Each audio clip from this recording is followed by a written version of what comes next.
À l'époque d'Élisée, Israël traversait une période de tensions politiques et économiques.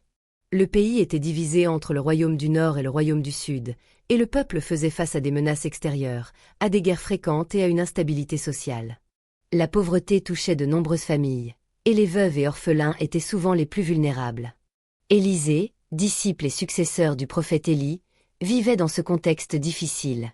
Dieu l'avait choisi pour être un guide spirituel et un instrument de miracle. Sa mission était claire, rappeler au peuple que la véritable sécurité ne venait pas des alliances humaines ou de la richesse, mais de la fidélité à Dieu et de la foi en sa providence. Dans ce contexte, les veuves, comme celle qui sera au centre de notre histoire, vivaient dans une grande précarité. Les dettes pouvaient rapidement devenir écrasantes, et la menace de perdre ses enfants en cas d'incapacité à payer était réelle. C'est dans cette situation de détresse extrême que Dieu choisit d'agir par l'intermédiaire d'Élisée, pour montrer au peuple qu'il voit les besoins et qu'il récompense la foi et l'obéissance. Élisée est l'un des plus grands prophètes de l'Ancien Testament, successeur direct du prophète Élie.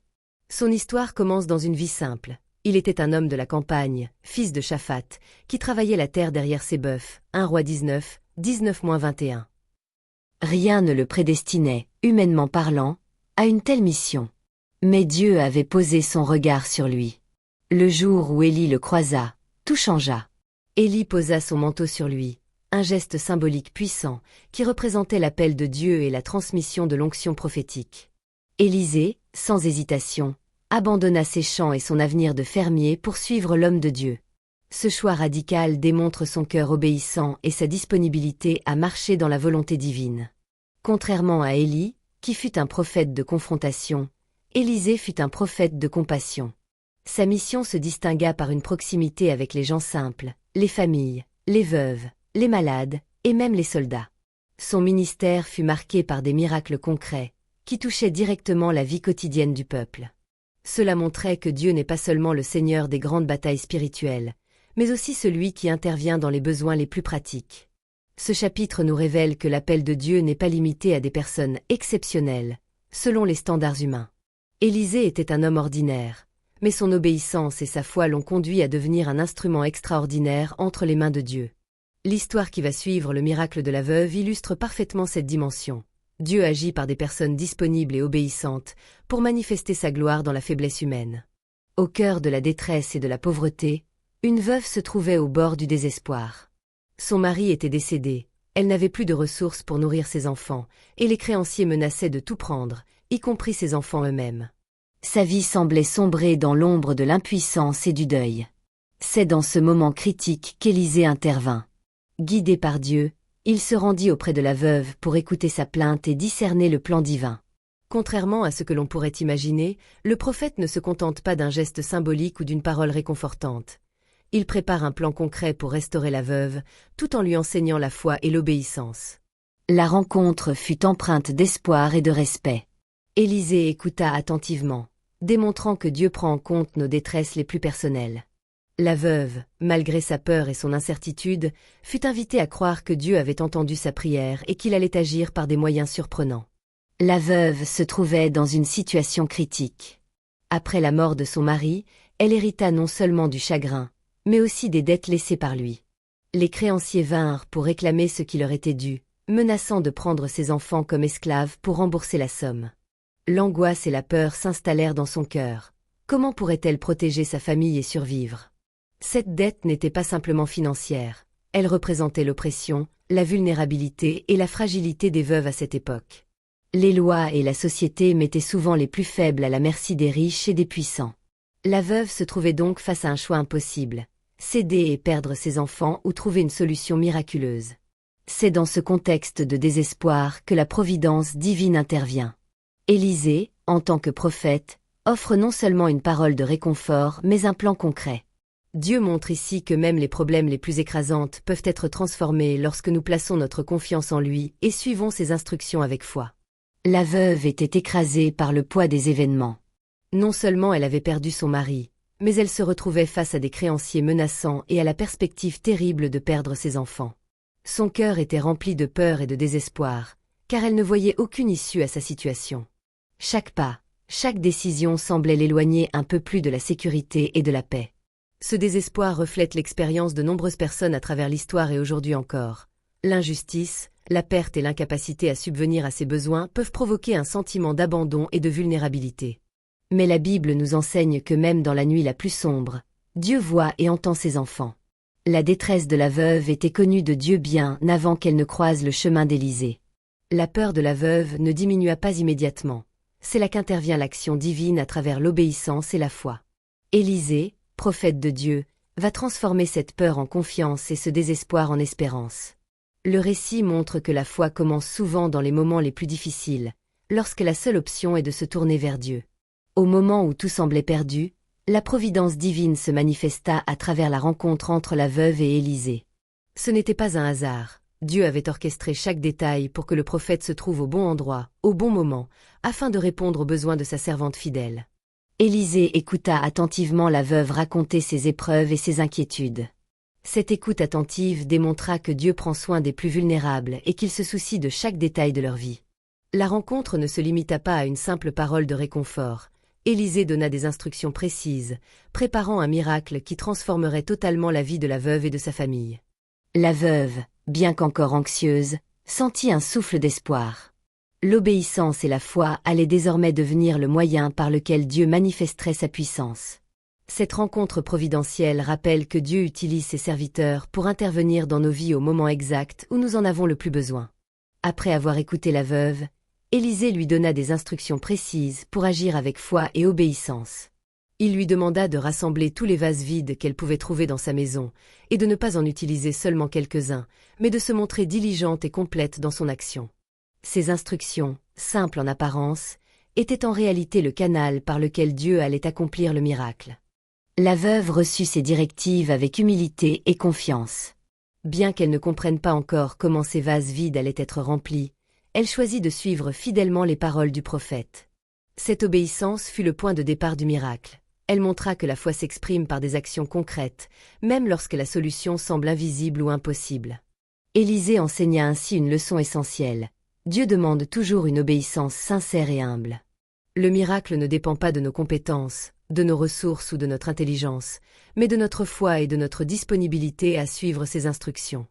La veuve devint un exemple vivant de cette vérité biblique, illustrant que l'humilité et la fidélité ouvrent la voie aux bénédictions divines. La veuve obéit aux instructions du prophète Élisée en commençant à rassembler tous les vases vides de sa maison.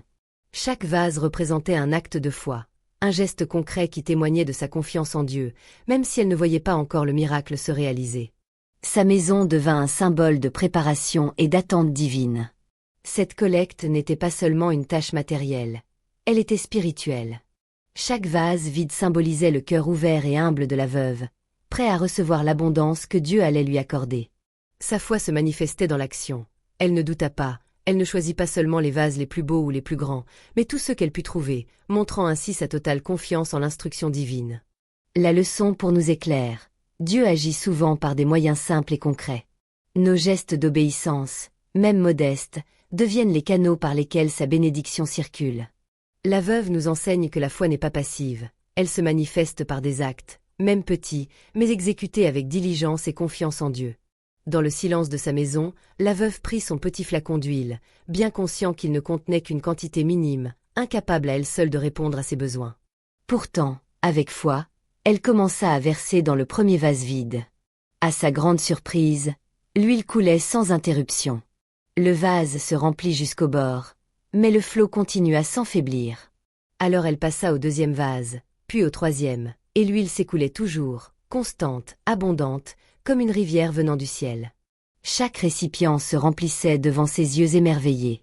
Ses fils, témoins de ce prodige, apportaient encore d'autres vases, courant d'un coin à l'autre de la maison. Plus ils en apportaient, plus l'huile coulait. Ce miracle montrait une vérité profonde. Dieu n'est pas limité par nos ressources humaines. Là où nous ne voyons qu'un reste insignifiant, lui voit une source inépuisable. L'huile qui ne s'épuise pas symbolise la grâce divine, toujours suffisante, toujours abondante, toujours prête à combler nos manques. La veuve continuait de verser l'huile dans chaque vase qu'elle trouvait, fascinée par la fidélité de Dieu. Les enfants couraient dans la maison, apportant les plus petits et les plus grands récipients, et tous se remplissaient sans que l'huile ne manque jamais. Ce flux ininterrompu dura jusqu'à ce qu'il n'y ait plus de vase disponible. À ce moment précis, le miracle s'arrêta naturellement. Ce moment était riche de signification. Dieu avait pourvu à chaque besoin de manière parfaite et suffisante. Il n'a pas rempli plus que ce qui était nécessaire, mais il a rempli exactement ce qui était requis pour restaurer la vie de la veuve. Chaque vase rempli témoigne de la précision, de la providence et de l'abondance divine. La veuve comprit que la bénédiction de Dieu ne se mesure pas par la quantité, mais par la suffisance et la fidélité. L'huile abondante n'était pas un hasard, mais le résultat direct de sa foi et de son obéissance.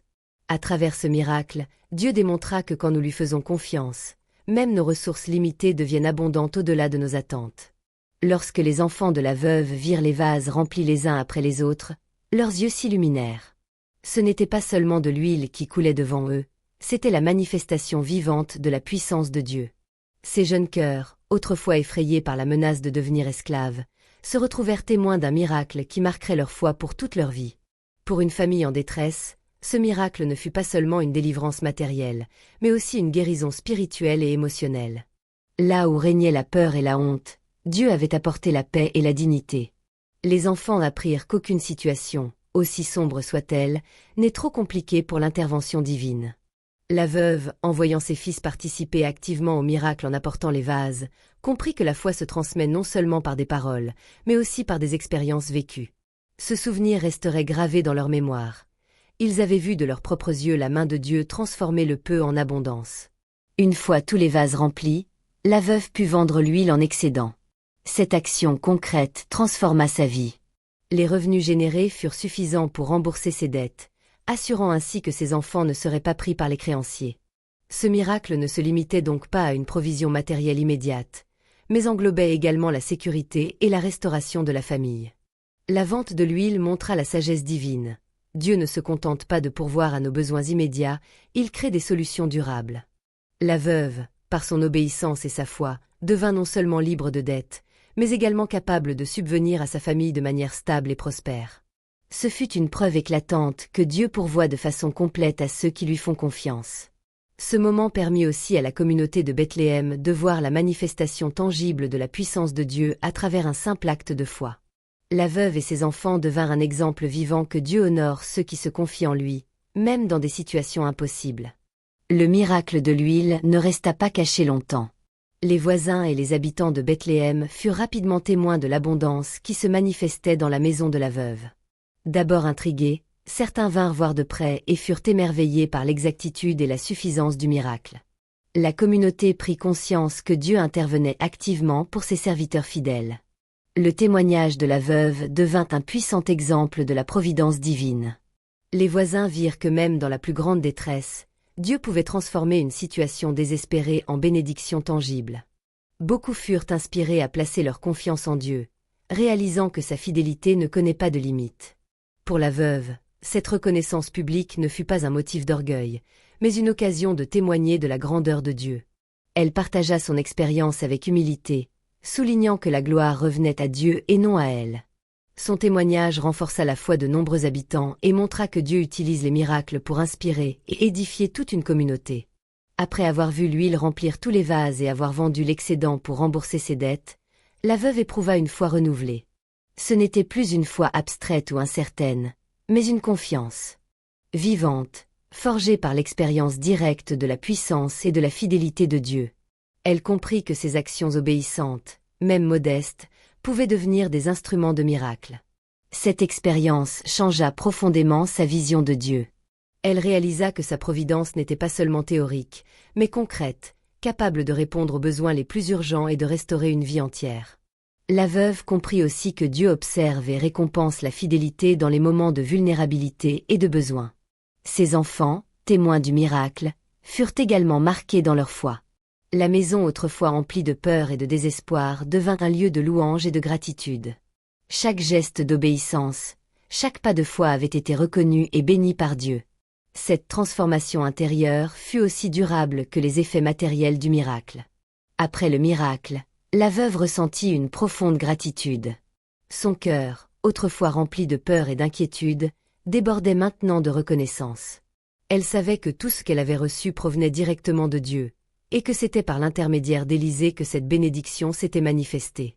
Sa reconnaissance n'était pas seulement un sentiment, mais une réponse active. Elle témoignait de l'œuvre de Dieu auprès de ses voisins, de ses enfants et de toute la communauté. Elle célébrait la fidélité divine, partageant l'histoire du miracle et rendant gloire à Dieu pour sa provision, sa justice et son amour. Élisée, fidèle à son rôle de prophète, guida la veuve pour qu'elle comprenne que la véritable gloire revenait à Dieu. Le prophète ne cherchait ni récompense ni reconnaissance personnelle. Il était simplement l'instrument de la providence divine. La veuve apprit ainsi que toute bénédiction devait être reçue avec humilité et gratitude, et que Dieu est toujours à l'œuvre derrière ceux qui lui obéissent. Élisée, bien que prophète de Dieu, n'était jamais le centre du miracle. Il fut choisi par Dieu comme instrument pour manifester sa puissance et sa bonté. À travers son obéissance, sa foi et son écoute attentive, Élisée permit à la veuve de vivre une transformation totale. Le prophète montra que Dieu agit souvent par des hommes et des femmes ordinaires pour accomplir des œuvres extraordinaires. Son rôle illustre une vérité profonde. Dieu utilise ceux qui sont disponibles et fidèles pour réaliser ses plans. Élisée écoutait la voix de Dieu et suivait ses instructions à la lettre, et c'est ainsi que la providence divine s'est manifestée dans la vie de la veuve. Chaque action du prophète était guidée par la sagesse divine et le souci du bien-être des plus vulnérables. Ce chapitre nous rappelle que chaque serviteur de Dieu, quel que soit son rôle, peut devenir un canal de sa grâce. Comme Élisée, chacun peut être un instrument de miracle, d'espoir et de restauration pour ceux qui sont dans le besoin. Dieu se sert de notre obéissance humble pour accomplir ce que nous-mêmes ne pourrions jamais réaliser. L'huile qui coula dans les vases de la veuve n'était pas seulement une provision matérielle, elle portait une profonde signification spirituelle. Dans la Bible, l'huile symbolise souvent la bénédiction divine, la prospérité, la guérison et l'onction. Dans ce miracle, elle représente l'abondance que Dieu accorde à ceux qui lui font confiance, même dans les moments de pauvreté et de détresse. Chaque vase rempli montre que Dieu prend en compte chaque aspect de notre vie. L'huile qui ne s'épuise pas illustre la fidélité inépuisable de Dieu et sa capacité à transformer le peu en abondance. Spirituellement, cela nous enseigne que Dieu peut remplir notre cœur de paix, de joie et de force, tout comme il pourvoit à nos besoins matériels. L'obéissance de la veuve symbolise également la collaboration humaine dans le plan divin. Ces actions concrètes furent le canal par lequel l'huile, la bénédiction spirituelle, se manifesta. Ainsi, l'huile devient un rappel que la foi et l'action, combinées, permettent à la grâce de Dieu de se répandre pleinement dans notre vie et celle de nos proches. Après le miracle de l'huile et le remboursement des dettes, la vie de la veuve ne retourna pas à l'incertitude. La bénédiction divine installée dans sa maison se poursuivit. Elle put subvenir à ses besoins et à ceux de ses enfants de manière stable et durable. Son foyer, autrefois rempli de peur, devint un lieu de sécurité et de paix. Cette prospérité ne se limitait pas à l'aspect matériel. La veuve développa une foi profonde et constante, consciente que Dieu veille sur sa vie et sur celle de sa famille. Les leçons apprises lors du miracle lui permirent de gérer ses ressources avec sagesse, de prendre soin de ses enfants et d'agir toujours dans l'obéissance à Dieu. Le miracle initial fut ainsi le point de départ d'une vie transformée. La providence divine ne se contente pas de soulager un moment de détresse. Elle prépare souvent un chemin durable de bénédiction, de sécurité et de croissance. La veuve et sa famille devinrent un témoignage vivant que la fidélité de Dieu perdure au-delà de l'instantané. Le miracle de l'huile ne resta pas limité à la maison de la veuve. Rapidement, les nouvelles de cette intervention divine se répandirent dans tout le village et au-delà, touchant le cœur des habitants d'Israël. Le peuple prit conscience que Dieu n'abandonnait pas ses enfants, même les plus vulnérables, et que sa puissance pouvait transformer des situations désespérées en bénédictions abondantes. Ce miracle devint un témoignage vivant de la fidélité de Dieu et de la force de la foi humble et obéissante. Il inspira d'autres veuves, familles et membres de la communauté à mettre leur confiance en Dieu, à persévérer dans les épreuves et à reconnaître que chaque difficulté peut devenir une opportunité pour voir l'œuvre de Dieu dans leur vie. Pour Élisée, ce témoignage renforça sa mission prophétique. Il montra au peuple que Dieu agit par des hommes et des femmes disponibles et fidèles, et que la foi n'est jamais vaine. Le miracle encouragea le peuple à rester attaché à la parole de Dieu et à croire en ses promesses, même lorsque les circonstances semblent impossibles. L'histoire d'Élisée et de la veuve nous laisse une leçon puissante. La foi humble, l'obéissance et la confiance totale en Dieu peuvent transformer même les situations les plus désespérées en miracles extraordinaires. La veuve, au bord de la détresse, est devenue un exemple vivant de la providence divine, montrant que Dieu pourvoit toujours à ceux qui placent leur confiance en lui. Ce récit nous enseigne également l'importance de l'action inspirée par la foi. Dieu nous appelle non seulement à croire, mais aussi à agir selon ses instructions, même lorsque le résultat semble impossible. La foi active transforme notre vulnérabilité en canal de bénédiction, non seulement pour nous-mêmes, mais aussi pour ceux qui nous entourent. Aujourd'hui, nous sommes invités à suivre cet exemple. Face à nos propres dettes, peurs ou défis, obéissons à la voix de Dieu, préparons nos vases et attendons l'abondance qu'il promet. Les miracles arrivent lorsque la foi rencontre l'action guidée par la providence divine. Si cette histoire t'a inspiré et renforcé ta foi, n'oublie pas de t'abonner à la chaîne Parole et Vie, de liker la vidéo et de partager ce témoignage de Dieu avec tes proches. Ensemble, découvrons comment la foi transforme nos vies et celles de notre communauté.